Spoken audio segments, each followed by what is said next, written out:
Hariho umuntu wavaga i Yerusalemu amanuka i Yeriko, baramukubita baramwambura, barigendera, bamusiga habura gato agapfa. Nuko umutambyi amanuka muri iyo nzira, amubonye arakikira arigendera. N'umulewi nawe abigenza atyo, amubonye arakikira arigendera. Ariko umusamariya wari mu rugendo amubonye amugirira impuhwe, aramwegera amupfuka inguma, amwomoza amavuta ya elayo na vino, amushyira ku ndogobe ye, amujyana mu icumbi ry'abashyitsi aramwoza.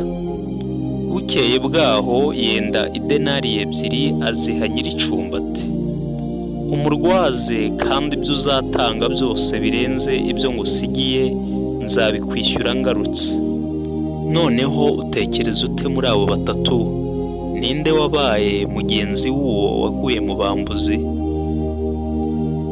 Aramusubiza ati, ni uwamugiriye imbabazi. Yesu aramusubiza ati, genda nawe ukore gutyo.